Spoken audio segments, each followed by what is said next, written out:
what do Macbeth and La Dispute have in common? Having said that, the theme that emerged in my head just over the last week is that they're plays about power and power dynamics, about oppressors and the oppressed, about innocence and the loss of it.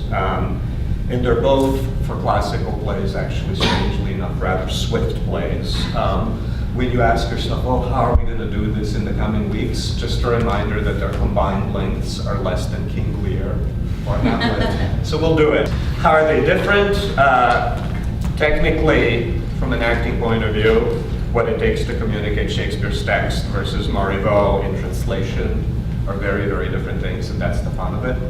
And design-wise, we have one play, La Dispute, which observes the unities of time in place, and brilliantly it takes place from dusk, from dawn to dusk. I was going to reverse it. Dusk to dawn. No, from dawn to dusk.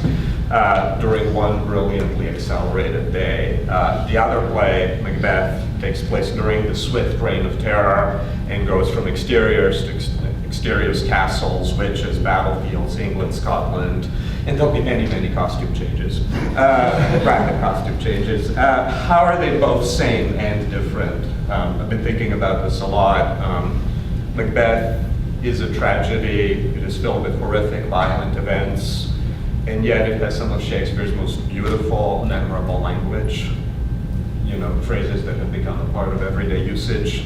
And at the center of it, it's not a Iago or a Richard III, but a man with a conscience who has been described as having the greatest visual imagination of any of Shakespeare's leading tragic heroes or anti-heroes, and why that man does what he does is the great wonder and the mystery of this play. So it's horrific, but it's filled with so much beauty. La Dispute is, at the outset, a delightful, even frivolous comedy, but underneath it is a genuinely shocking premise. And I find it like a play like no other. It's absolutely delightful and repulsive at the same time, but I find it impossible to dismiss. Only two plays have kept me up at night in the same way, The Merchant of Venice and La Dispute, because part of the problem is it's very tough to figure out what the authors were thinking and what we have to wrestle with in the centuries to come.